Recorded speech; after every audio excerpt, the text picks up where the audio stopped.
welcome to a special episode of Dyslexia Canada's podcast, Sharing Stories. In these special episodes, guest hosts of the show will interview authors all about a book they have written. If you love books and reading, you're in the right place. Now, on with the show. Hi everyone, I'm Sam and I'm Dyslexia Canada volunteer, originally from Ottawa, Ontario, but today I'm recording in Banff National Park because I'm learning how to snowboard, which is going all right. I have dyslexia, so I'm super excited to introduce our guest today, which is Julianne Salisbury, who also has dyslexia. Julianne is an author, a founder of a book publishing company, and a TEDx speaker. I've heard the list goes on and on, so I'm super excited to kind of pick her brain. So Julie, can you just tell me a little bit more about yourself? Absolutely, Sam. Great to be here. Yes, I am originally from England, and I didn't discover I was dyslexic until I was a grown adult. And so I had really gone through life thinking that maybe there was something wrong with me just because I really struggled at school. Everybody else seemed to get A's or B's really easily, and I actually had to work really, really hard just to get a D. And my dad always just told me, you just have to keep working harder, and which I did, and got my D's. But I didn't. When I found out later in life that I had dyslexia, it suddenly made everything make sense. I was just like, oh, that's why that happened. That's why that was a struggle.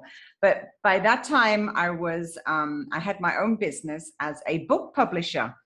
And so it was kind of interesting that when I was diagnosed as dyslexic, I was like, oh, wow, this is going to be really, this is going to be interesting, telling people that I'm dyslexic and I'm a book publisher, because of course, like books and reading and spelling, they tend to kind of go together, right, with book publishing. And so I decided that I would just find out more about dyslexia and understand it. And as a result of that, I ended up doing a TED talk about dyslexia called The Gift of Dyslexia. Because what I realized when I was doing the research was that dyslexia is just a different brain. It's just created in a different way. We have very large creative right brains, and the left brain is generally smaller than normal people. So that means we're very creative people, we're big thinkers. And of course, some of the most famous people like Albert Einstein was dyslexic. He could not read or write until he was 9 years old. And so I then realized that, oh, this is not a disability the way that people call it, that actually it's a gift. And so I started going down that road of promoting this gift and proudly telling people that I was a dyslexic book publisher. So it's been a fabulous journey. That's truly amazing to me. I find when in the school system they were always belittling it almost, whereas I found it made me really creative in my writing and reading. So it was hard on me when they were like, oh, well, you're not good at that, even though like they didn't really give me a chance to even try. But I also heard that you said you could be one of the only world's only dyslexic book publisher. So what does that kind of mean to you? Like, what do you think about that? Does that come into your brain on a daily basis? Well, it does actually. It didn't used to, but now it does, because I realize all the gifts that it's given me. So, for example, a lot of people don't think that they're good enough to write a book.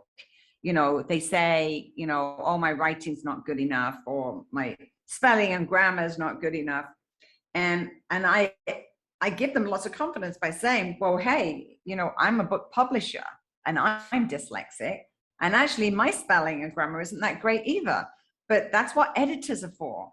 Your job is to tell a story.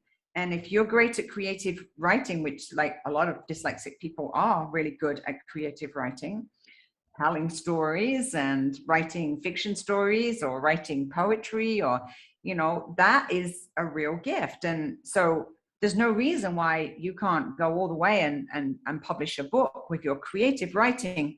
You just have to remember that in publishing, everybody has a job. And so, if I was a dyslexic editor, it would be a problem, because it's the editor's job to do the spelling and the sentence structure and the grammar and punctuation, right? So if I was an editor in dyslexic, then definitely it would be a problem. But I'm a publisher, so I'm the person that's kind of looking over at the whole project and taking stories and helping people create the story. And now, as dyslexic, that's actually a good thing, right? And I can help give confidence to people by pointing out to them there's no such thing as not being a good writer, because if you can tell a story, then you are a writer, and then it's the editor's job to do all that editing and make it sound good and the sentence structure and all that type of thing, right? So it's like it's a different way of looking at writing and publishing and books particularly.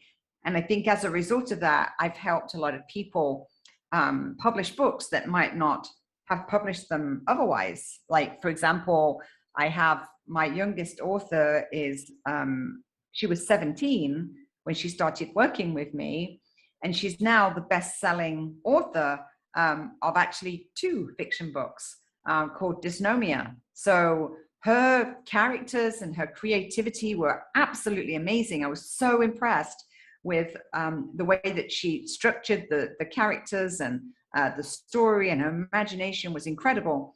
And I was like, wow. And she was autistic. And so she was concerned that because of autism that she wouldn't be able to write a book. And I'm like, you've got all the skills you need to write a book, and the story's amazing. And so all we did was give that to the editor, and the editor cleaned it up, with spelling and grammar. And now she has 2 best-selling books. So I think she's now 22 or something like that. And it's like, there she is. She just needed someone to say to her, your creative writing is beautiful. Just keep creating, and don't worry about the rest, because an editor will take care of that.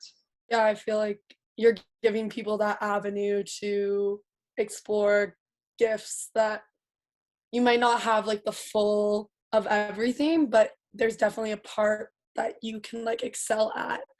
And like even with computers and stuff nowadays, I find my spelling isn't even a big deal anymore, because I'm going to be writing my essays on computers.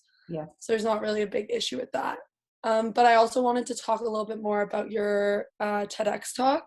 So you said it was called Gifts of Dyslexia. I just wanted to know a little bit more about the experience and how that shaped, I guess, your like career and stuff. Well, I think the interesting thing, Sam, is that we make prejudgments, right? We're really worried about people judging us or what people will think. And so we tend to hide things like dyslexia, like we don't talk about it, or we don't openly tell people that we're dyslexic. But what I discovered is that if you do that, and you actually then explain to people what dyslexia is and the advantages of dyslexia, it can actually be a really amazing, wonderful thing, a door opener. I've met so many incredible people, and I've now had 100,000 people watch my talk. And I know that it's really influenced people, because I've reshaped the way that they look at dyslexia, and explaining, that some of the Steve Jobs, right? Steve Jobs, he created the iPhone because he is highly dyslexic. And so Steve Jobs, looked at technology, and he said, there must be an easier way that makes more sense. And so he, dyslexic people think outside the box, right? They don't look, they're resourceful. So they look at the problem, and then they think big picture, and they think of other ways to resolve problems. And so Steve Jobs, when he created the iPhone, he did it in a way to make it very intuitive for people. And and so the iPhone was created for dyslexic people, effectively, right? A lot of people know that. I didn't know that. I actually had no idea it was created. I just know that without some of those things like autocorrecting me and stuff, I would have like you wouldn't be able to understand me as well. But with technology, I think it's become so much easier to be confident with myself in my like spelling and stuff. Yeah, exactly. I mean, it's not even just spelling, right? Grammar will help you say it in a better way, and there's even concise correction and stuff. So you can actually, it will tell you, if you even put the wrong word often, right? So, Yeah. the technology is really, really helpful. And just like you say, we can get really obsessed with like, oh, I'm not good enough because I can't do this. I mean, for example, I'm a really slow reader. Now, I'm a book publisher, right? So you'd think, oh my God, that's going to be a real disability for me. But it's not. It's actually a real advantage because I have a very high attention to detail, right? Because when I'm reading people's manuscripts, I'm not speed reading like a lot of people do and, just going past words. I'm like reading every single word, right? And so that attention to detail actually makes me a really good book publisher because I'm really paying attention because I'm reading it slowly. Whereas I think a lot of other book publishers, they're speed reading or even just glancing because they've learned, that as a skill just to get through work as fast as possible. And so it works to my advantage. These things that I have that make me maybe different, but I think of it as a gift, not as a disability. And in fact, the biggest problem, Sam, is the way people are taught. It's nothing to do with learning, right? Like the way that we learn really well from pictures and sound and touch and feel. But the traditional teaching system is based on memory, for example, right? Repetition and memory. And that style of learning doesn't work for the dyslexic. So I've been working with some mentors, some teachers that are creating new teaching systems for the schools so that we can introduce it into homeschooling, for example. And even if people don't opt for homeschooling, they can introduce some of the ideas and methods into their existing school. And it makes things a lot easier to know that, if you have a child with dyslexia, they just need to learn a different way. So if you know how to teach them and to help them at home, for example, then that's going to help them in school. And as I say, some of the schools will actually adopt some of these ideas as well. So it's those are the kind of projects I get involved in to try and help children to have more access to better teachers. It's a teaching disability, not a learning disability. Yeah, no, I agree with that. I think they just don't know how to, like, the school system is very one-sided as when I was growing up. But luckily my parents they worked with me like every single night, working on like ways to memorize words and stuff is what I used to do. As I said, I was diagnosed later with dyslexia in life just because I used to memorize words. And so if I had never seen the word before, I had no way of like sounding it out or like figuring out what it was. So they didn't think it was dyslexia, but then later on they figured out that it probably was.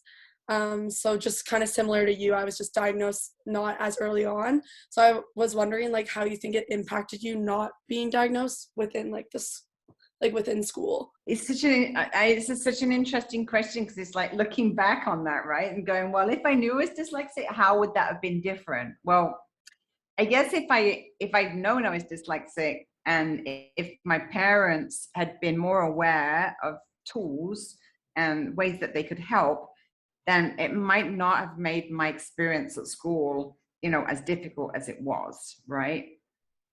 On the other hand, sometimes ignorance is bliss. Yeah. Because I didn't know I was dyslexic, I was just making up other reasons why. And just like you, I was resourceful. Dyslexic people are very resourceful. They find other ways around things. And actually in the workplace, when you think about the transition from being at school to going to work, actually the skill of being resourceful is a really, really good skill. So, in effect, because I was resourceful, then I actually had all those skills that I could use in the workplace. So I think that, if I had had supportive parents, if I'd had access to all the tools that are available now, then it could have made my school life a lot easier. But as it was, I think not knowing gave me other skill sets, right, that I could then adapt and be resourceful and bring me. I mean, I don't think, quite honestly, Sam, that I would have been a book publisher if I'd known from the get-go I was dyslexic, right? I would have thought, oh no, you can't do that. I can't do that. Yeah. So I think discovering that after I had already been successful gave me the confidence to tell people, because I'm like, well, what difference does it make? Here I am, like, you can look at what I've done, and I've now published like, close to 300 authors, and made a lot of them bestsellers. So it's like, well, if you want to judge me because I've got a label like dyslexia, then go ahead and judge me. It doesn't make any difference to me. I know I'm good at what I do, right? So and other people know I'm good at what I'm doing. So I think it's us that put that judgment on us. We're the ones that say, oh, I don't want to tell anybody I'm dyslexic, they're going to judge me. So I think it's important just to know, it's not a disability, it's a teaching disability, and you actually have a much bigger brain than the other kids at school. Yeah, I think for myself personally, being diagnosed later in life, I found I worked a lot harder than a lot of people. So like when I got into university, I did a full communications degree, which is all reading and writing. And I had the work ethic.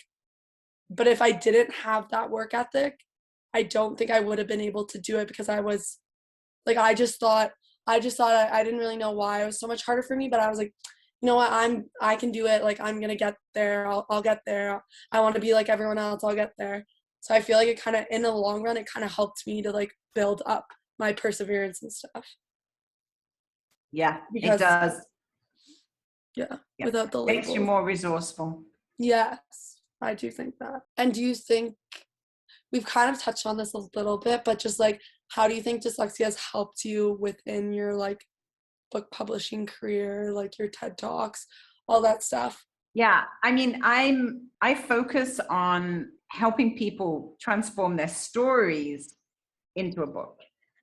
So, for a lot of people, when they look at their stories, like say, for example, you're writing a life story, you're looking at your whole life and you go, oh my God, that's such a big story. How do I possibly decide what's going to go in the book and what's not going to go in the book? Now, the dyslexic mind is big picture thinking. So a lot of, for example, 95% of architects are dyslexic, because in their mind's eye, they're able to see everything that they're building. They can see the building, they can see the village, they can see the roads. They, like, in their mind's eye, it's all mapped out. They see the whole picture, right? So for me, in my job of helping people turn stories into books, I am actually looking at their whole life, right? But then I'm able to like pull out like the arc, like the important parts of the story. You don't have to tell the whole story. It's just like this episode here when I was 5 years old influenced what I did when I was 10 years old.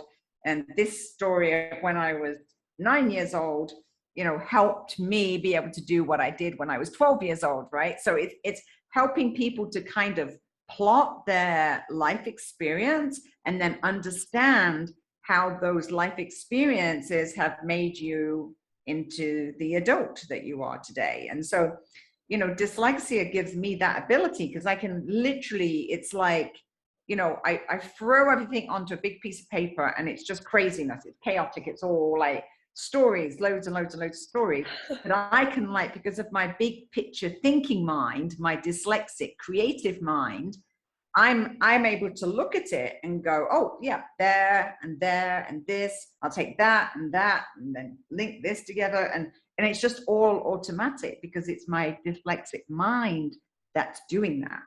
Like a normal mind would be trying to put it into columns or straight lines, or try and write it out like an outline, or in a logical manner, right? That's the left brain. But because we have these big right brains, we can actually just look at all that creativity and organize it in a creative way. So artists, authors, architects, entrepreneurs, technology, all of these things that require big picture creative thinking, these are the kind of careers that would be really, really good for dyslexic children. Don't even think about being an accountant, for example, right? Anything that's kind of left brain and it's linear, that's not for you. So don't even spend time on that. Focus on the more creative roles where you can use your big picture thinking, your creative mind. And that might be an artist, it might be a musician, it might be an author, it might be even a teacher, right? A teacher is a really good job for a dyslexic person because a teacher is able to adapt the learning style to the student, right? Whereas a non-dyslexic teacher is just looking at, a system, and they're teaching to that system, whether the child understands it or not. Whereas a dyslexic teacher would be like, oh, okay, well, this student needs to learn this way, and this student needs to learn this way.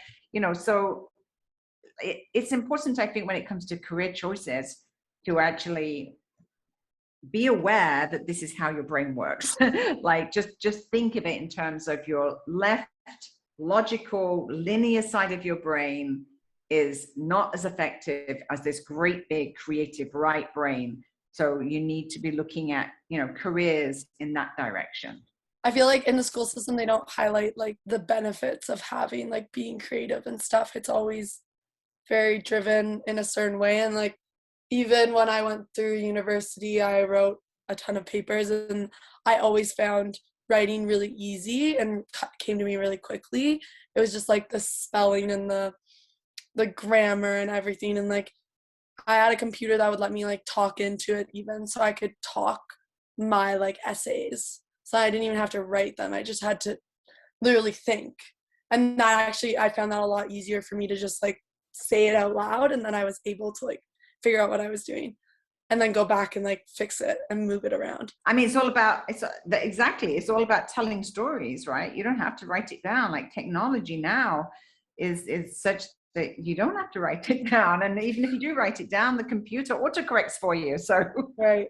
It's so crazy to me. I did want to ask if you always wanted to be an author, like book publisher, your whole life, or was there like another career that you were thinking about before when you were younger?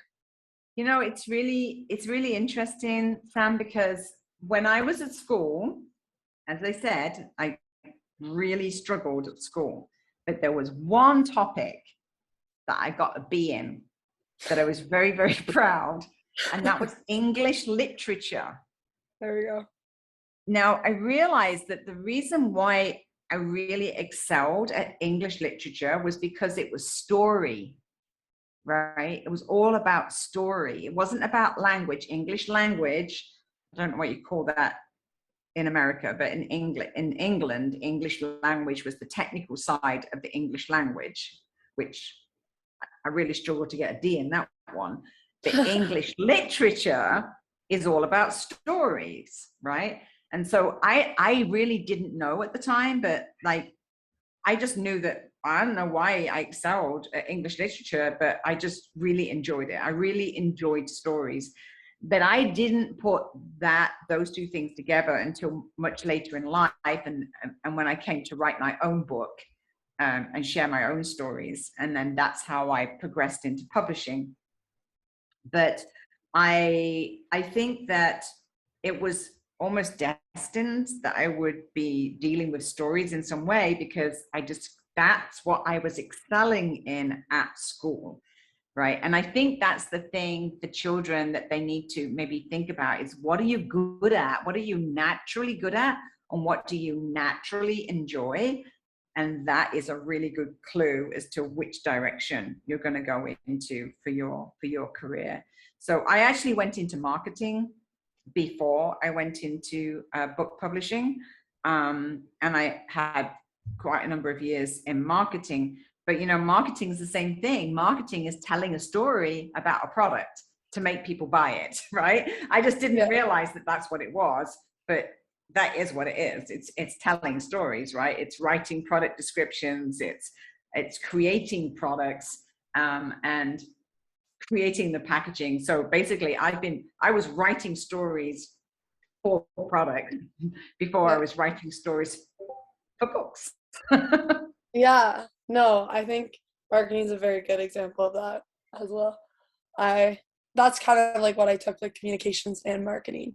But I found like writing stuff, like even like slogans, like stuff like that, where you have to like rhyme things together, I found like really fun and like creative, even though like I found it fun to like make those things that go with like advertisements and stuff. But I feel like you need a creative mind to be able to do that, because you want to think of something that no one's ever thought about before. Yeah, I mean, totally. I mean, marketing is a really good job. Marketing, advertising, that kind of field is a really good job for creative minds, because that's what you're doing. You're like, it's like, okay, well, here is, you know, look at this. Here's some coconut milk. And it's like, so how are you going to like describe on this packaging what is coconut milk and what's the benefits of coconut milk? And it's telling a story, right? And then it's all the pictures and how you use the pictures. And, you know, that's kind of like, you can't see it on the camera there, but, you know, it's all of this is marketing. The whole thing is all marketing. It's like the graphics, it's the pictures, it's the description. And that's all creativity. The whole thing is creativity. It's like, how can I describe this to make this coconut milk water better than the other coconut water that it's sitting next to, right? So that's creativity, right? So there's so many creative jobs out there. And if you have a dyslexic mind, you are way in front of other people in terms of being able to do that job. For sure. Just leading into that then, if you had an inspiring author, especially someone with dyslexia, what would be like the main thing you would tell them to maybe let them reach their dreams? I would just tell them to tell their story. Just tell their story and not be attached to writing or grammar.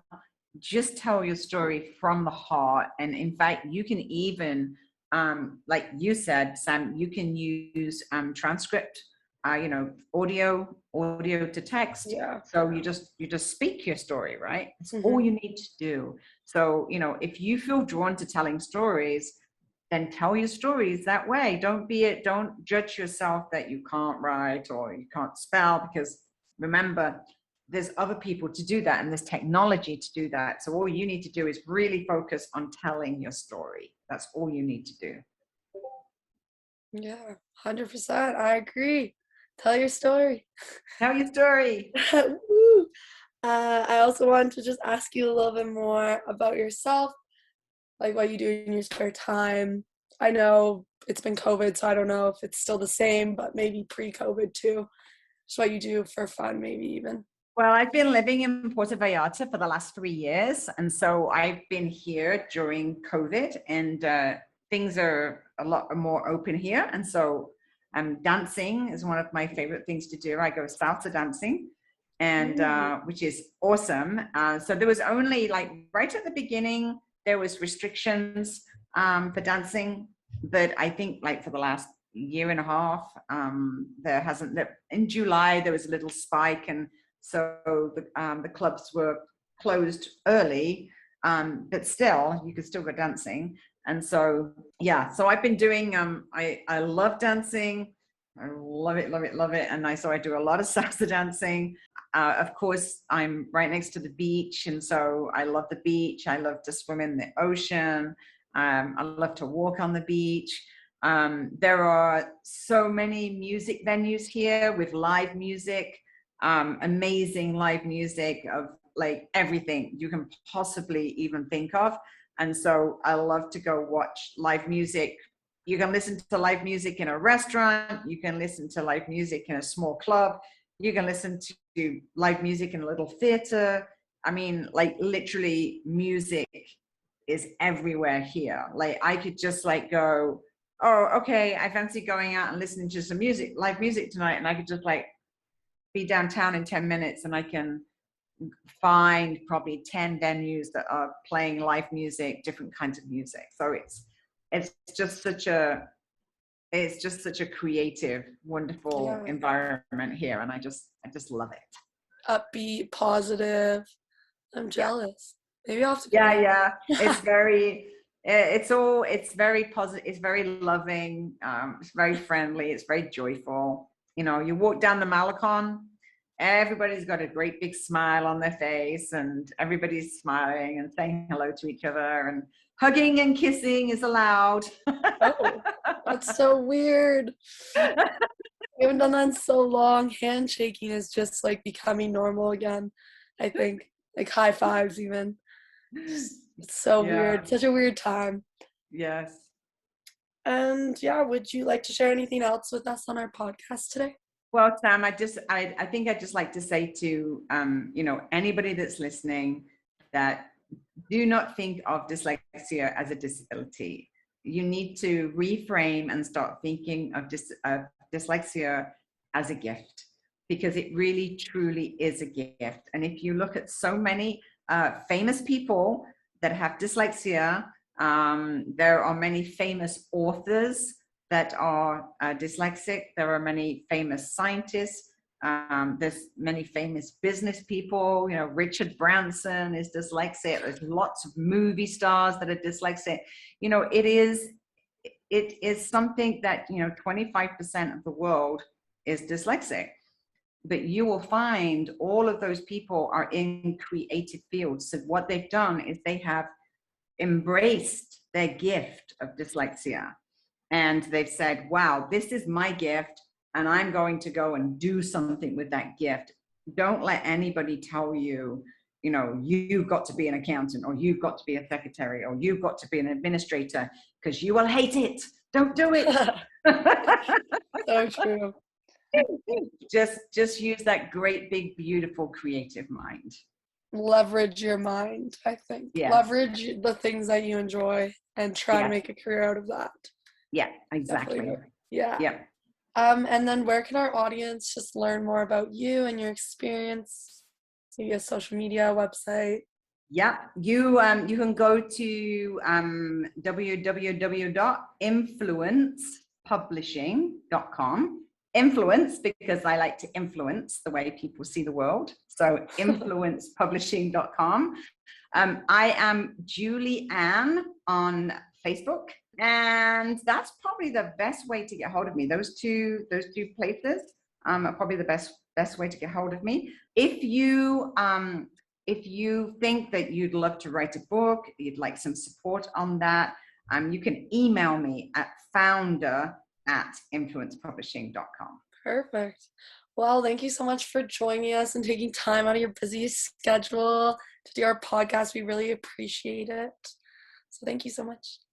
No worries. It's nighttime here. So my boyfriend's just gone to buy tacos. So I'll be eating tacos with a glass of wine. Oh, I love that.